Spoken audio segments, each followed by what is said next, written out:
Good morning, this is Dr. Iftikhar Ahmed Ansari, Department of Political Science, Aligarh Muslim University, Aligarh. Friends, today I am going to talk about the concept of justice in different perspective. Now, today the perspective basically that we are going to cover are the Marxist perspective, Communitarian perspective and Subaltern perspective of justice. So, justice, as we know, is basically the very foundation of modern society, and for the coherence and maintenance of society, the concept of justice needs to be very clear. So, justice is the thread basically which runs through the concept of right, and we consider in modern terms justice with respect to the distribution, how the goods and services are to be distributed in modern society, and what are the criteria which are going to guide, and what are the modern moral foundations which are going to be the basis of justice in modern society. Now, in this respect, today I am going to talk about the Marxian framework, and Marxian framework of social analysis basically is analysis regards morality as guarding the justice, and justice is in their very concept of the base and superstructure. I mean, the base is the economy and the superstructure is the political foundation and social and religious and cultural foundations. And it is argued that historical changes in the base, that is the mode of production is the base, that results in corresponding changes in the criteria of right, wrong, just or unjust. That is, the superstructures on the base are in correspondence, they are also changing on those similar lines. So, then how can we determine the enduring principle of justice? Now, that is a question that remains. So, finally, according to Marx, the communist society which will be evolved after the dissolution of capitalism will be free from the conditions involving the scarcity and conflict which mars the capitalist society. Hence, the state which evolves from the capitalist demolition will be the one where that justice will be implemented, because no longer there will be any conflict and contradiction and scarcity of resources. Hence, the state and its judicial apparatus will no longer be required in that state. Now, with that, we move on to its basic premise or Marxian concept. So, they believe that the status of the notion of justice in the Marxist thought has remained a controversial subject, although. So, one view is that Marxism aims at replacing the capitalism by socialism, and that is what Marx suggested when he said the capitalist system needs to be demolished, and on its ruins a new system needs to be evolved, and that will be the communist system. So, Marx in his Capital, that is 1861 to 79 that he wrote, is the natural characteristic of capitalism. He describes the capital to be the natural characteristic, and it will be futile, he suggests, to regard the problem of injustice to try and solve it by making certain changes in the capitalist system. And Karl Marx did not seek any reform in the level of income or the wages within the capitalist system itself, but he wanted to transform the entire mode of production and property relations as a result of that mode of production in a capitalist society. So, Marx has repeatedly, he has dubbed the workers' exploitation in the capitalist society as a theft, as an act of robbery. So, again Marx has conceded the moral supremacy of the one mode of distribution, that is what he was suggesting, that is each should be distributed goods and services according to their needs. And in relation to the another model of capitalism which believes the distributions are to be done on the basis of the merit, that is the ability. Now, this shows his concern with the distributive justice, that is the foundation of justice, concept of justice in modern times.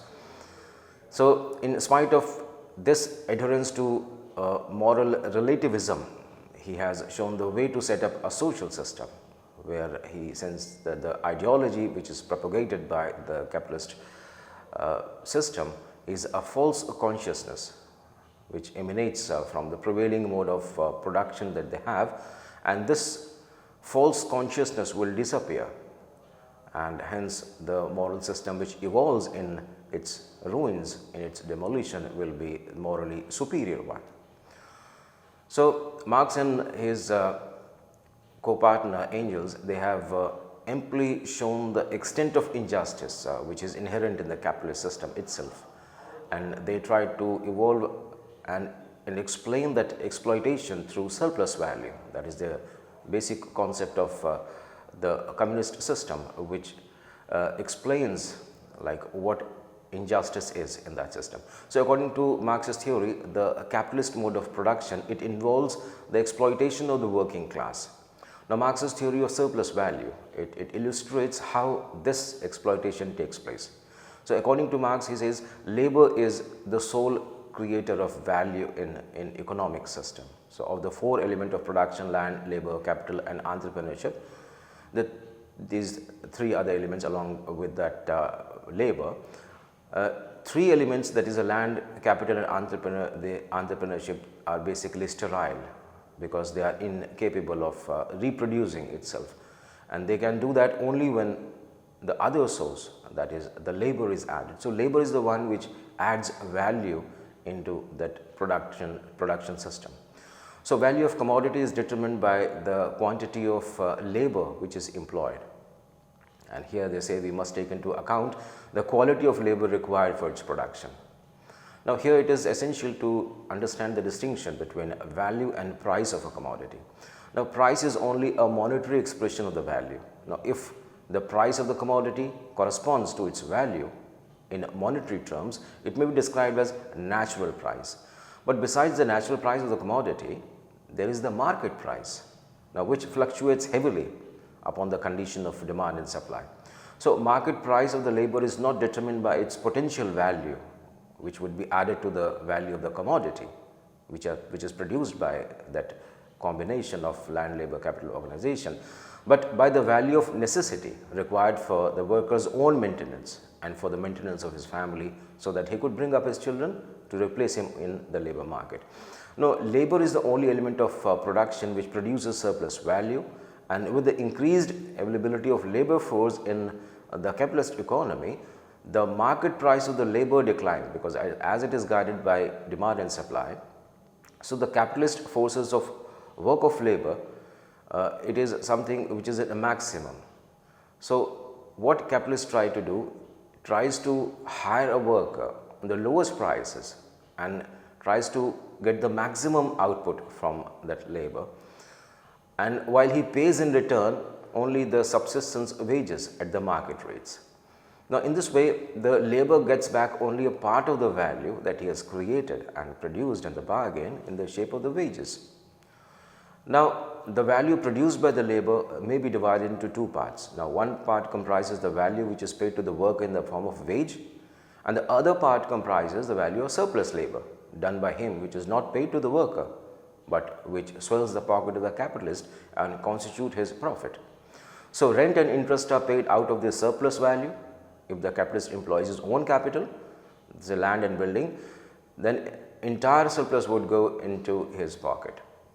So, otherwise he will only get the industrial commercial profit in other case, and some part of the surplus value will be passed on to the third party. Now, in any case, the land labor organization does not produce any value. The value of these elements is derived from the surplus value produced by labor. So, under the socialist system, this exploitation of surplus value will be eliminated. That is what is the cause of injustice in society, especially the capitalist society. So, the value of labor would be paid to the worker. Now, since labor is the only element of production which produces surplus value, in other words, labor is capable of producing much more than what is required to maintain, develop and perpetuate it. Let us understand this once again in terms of an example. Suppose a worker is required to work at an average of 30 hours a week to match the value of the necessity required to maintain himself. Okay. So, if he works only to this extent, that is 30 hours, he does not produce surplus value. But under the capitalist system, a wage laborer is forced to sell his labor power to the capitalist, where its market price is determined by the law of demand and supply. So, as a result, what it gets in bargain is only the market price, not the value that it has created and added. So, the difference is what the surplus value is, and that is what is exploitation and injustice. So, Karl Marx here envisages a formation or existence of a socialist society which will come into existence after the overthrow of the capitalist system through a proletarian revolution. That is, the workers will revolt against this injustice and they will bring about a change in the system. Now, this system which will come in response or in demolition of the capitalist system will be characterized by social ownership of the major means of production. The production relations of the socialist society are based on cooperation and mutual assistance among the workers who are liberated from the exploitation, and state power is still necessary to be used for the operation against the capitalists who are still not completely demolished. So, they may react against that system. So, to counter those reactionary forces, state will remain into existence to destroy also the values and attitudes which they have fostered in the long process of their stay in that place. So, in due course, as the last vestige of old system is destroyed, the state as an institution, it will become redundant and the stage will be set for the withering away of the state. So, the socialist system is therefore it envisaged and eventually ushering in an epoch of a classless and stateless society described as communist society. Now, in this communist society, there will be socialization of production and distribution. The first socialist state, according to Karl Marx and his principles, which came into existence was Soviet Russia after the Bolshevik Revolution in 1917 under the stewardship of Lenin. The first and the foremost function of that socialist state was to complete socialization of means of production and distribution in the sphere of industry as well as agriculture. So, the Communist Party of Soviet Russia immediately after assuming power abolished private property of land without paying any compensation to big landlords and expropriating the big capitalist owners of factories, joint stock companies, banks, railways, so on and so forth without any compensation. Now, in his pamphlet on economics and politics in the era of dictatorship of the proletariat in 1919, Lenin recorded saying that in Russia, labor is united and that is in a communist fashion. First, the private ownership of means of production has been abolished, and secondly, the proletarian state power is organizing large scale production on state owned land and state owned enterprises on a national level, and that production is distributed among the labor power and labor force as the consumption product. So, that distribution and the production is completely socialized, it is state owned, and a large scale production is generated to cater to the consumption of the burgeoning class of masses of workers. Now, here it also involves raising the productivity level. So, maximization of production for the satisfaction of masses is an important objective of this Marxist program. So, complete socialization of all major means of production and distribution is meant to ensure that the production for the masses, not for a particular class, which was characteristic in capitalist economy. So, raising the productivity of labor is another important requisite of this program, and Lenin elaborated in this idea in his pamphlet on the immediate task of the Soviet government in 1918, saying that the fundamental task of creating a socialist system which is superior to capitalism, namely raising the productivity of labor, and in this connection and for this very purpose securing better organization of labor. Now, for that the requirement was development of science and technology. So, maximization of production also postulates the fullest development of science and technology and its use in industrial as well as agriculture spheres. So, a rational system of production implies not only socialization of major means of production, but also the fullest technological achievement to ensure maximum production.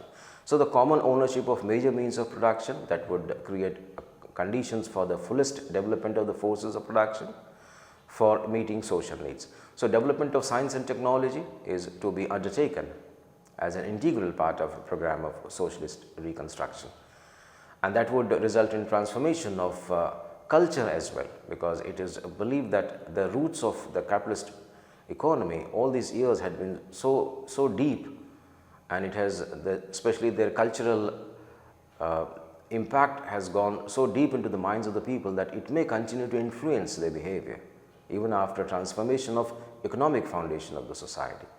So, the big property owners may have been dispossessed, yet they have continued to command special attention or consideration or other privileges in society. So, because of the prevalent attitude in the society of theirs is the die-hard attitude, so that needs to be removed, and Mao gave this concept of permanent revolution in the form of removing the cultural impact of the capitalist economy in the form of its culture, which he in fact experimented in the socialist revolution in China in 1949 and after that. So, in conclusion, what we find is that the Marxian theory of a communist seeks to replace the capitalist system by socialist system. It envisages that eventually a classless society will come into existence, and it will be a society no longer divided into any antagonistic classes on the basis of ownership of private property. So, private property is the source of all exploitation, injustice in society, and it must be distinguished from personal property, which is the source of security of the individual. Now, that is an important point to understand, that personal property is different from the private property, and that personal property needs to be guarded and protected, because it is considered as ground for all personal freedom and activity and independence. So, the property of petty artisans and small peasants, they come into this category. So, it is the capitalist system which has destroyed such property earlier. So, the communist system will safeguard it, but it will not allow any private property, which is the source of exploitation. Now, with that we move on to next perspective, that is the communitarian perspective on justice, and it can be understood in contrasting it with liberal perspective. Now, communitarians, they hold that an individual finds self-fulfillment by accepting the prevalent social roles, practices and situations within the community, and not in isolation from his fellow beings. Thus, against the liberal concept of isolated self, the communitarians introduce the concept of situated self. Secondly, while liberalism defines common good as the sum of all total individual goods, communitarians on other hands, they treat the common good as one entity, which is the source of good for each individual. So, communitarian view also differs from libertarian view on the respective status of right and good in determining the principle of justice. Now, liberal theory of justice, particularly Rawls's theory of justice, according to it accords priority to rights over goods. Now, Rawls' theory of justice in 1971, it recommended justice as the first virtue of the social institution. Now, as truth is the primary consideration accepting any system of thought, for communitarian on the other hand, the right implies a virtue itself, and when we accept the good, the right has already been taken care of. So, here we analyze the view of Michael Sandel, and Michael Sandel tries to understand human beings inclusive of all his activities, desires, ideas, roles and pursuits that characterize human lives in actual society. So, Sandel asserts that liberal theories have failed to recognize our embeddedness in a particular time, place and culture. Now, individual is not an atomist or an atom which has a different or separate life from society. It is embedded in the time, place and the culture of a society. So, justice cannot be secured by isolated individuals seeking any personal profit, as in the case of the market economy or in political arena. So, but by those who create deeper commonality through shared self-understanding and mutual affection.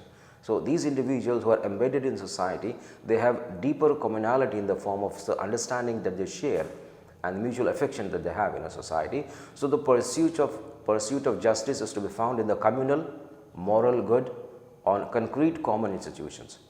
So, end of the state is to be discovered by the virtue of its being embedded in some shared social context. Now, here the views of Michael Walzer is also important to consider.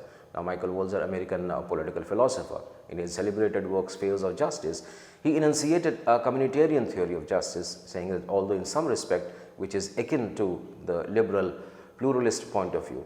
Now, Walzer argues that the quest for universal theory of justice is basically a misguided one, because he says it's futile to look for any principle of justice outside the community, particularly its history and culture. So, the requirements of justice could only be identified, he says, in the context of a particular community, its practices and its institutions.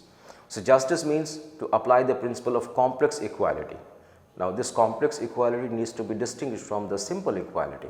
Now, simple equality was something which was propagated by the capitalists, and here the communitarians are talking about complex equality in the distribution of goods.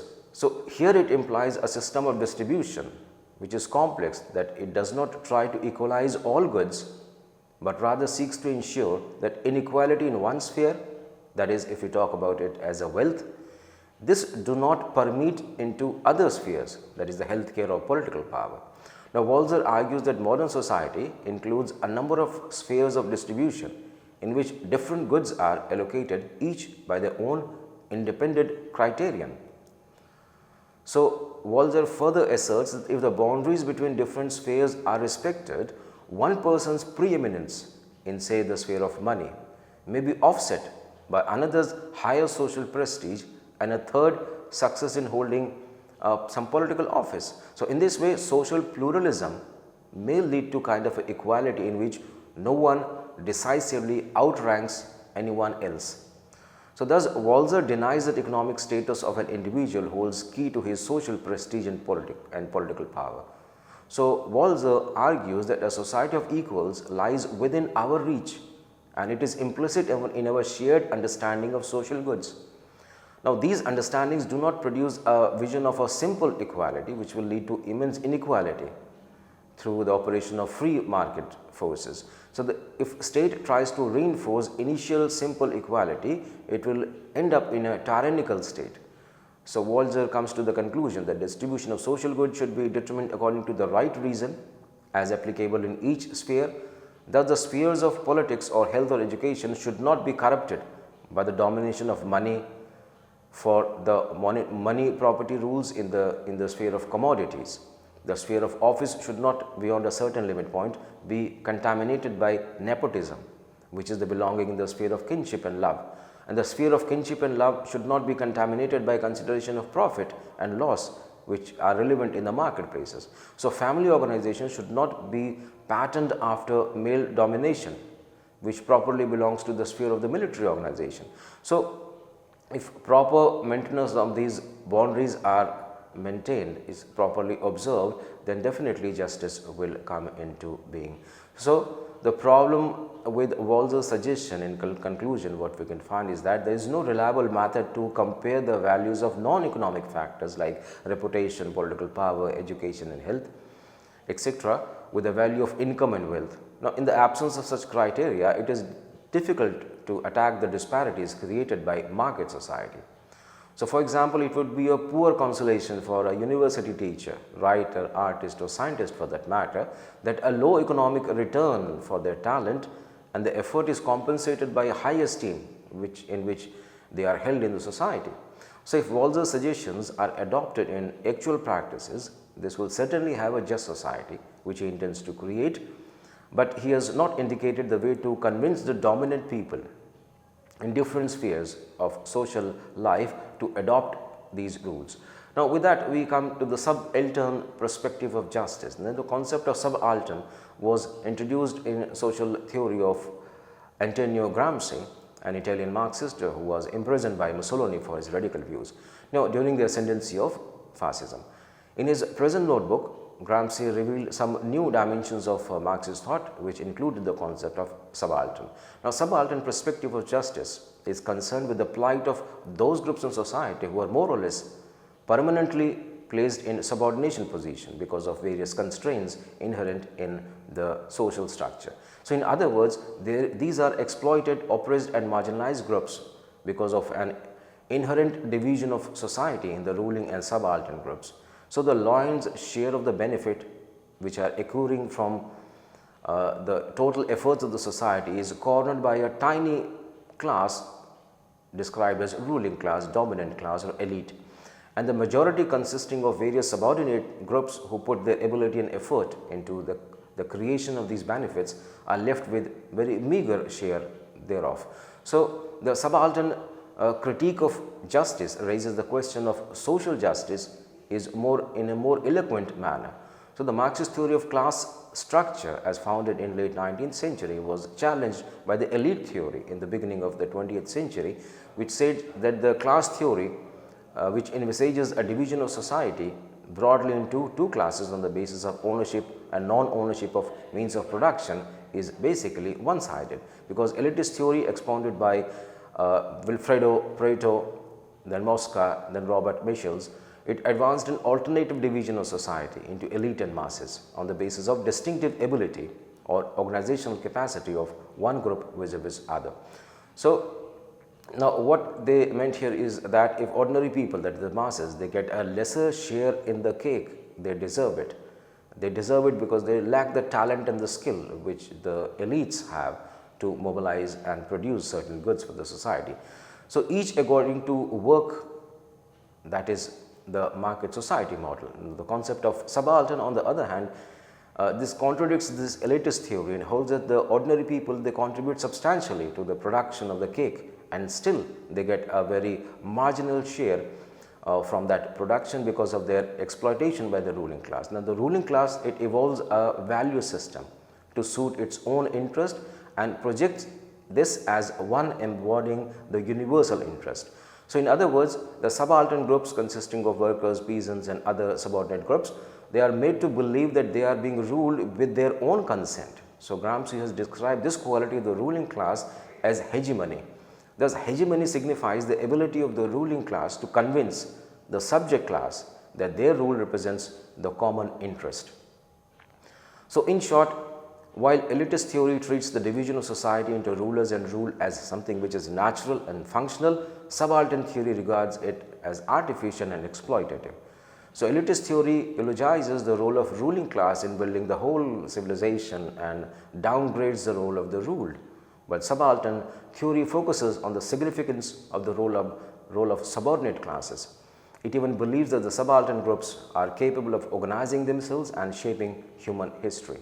But most of the historians, they are biased towards the elite, and they have largely ignored the role of the subaltern groups, and justice can only be restored in this case if their rights are protected, their contributions to society is valued and properly rewarded, and their dignity is finally restored. It also demands a restoration of equitable shares of social benefit for the elite and subaltern groups. Now, these are the three different perspectives which I wanted to present in understanding the concept of justice by these different sets of people, the subalterns, the communitarians and the Marxists. Now, with that I come to the end of my today's presentation. Thank you for watching. Thank you.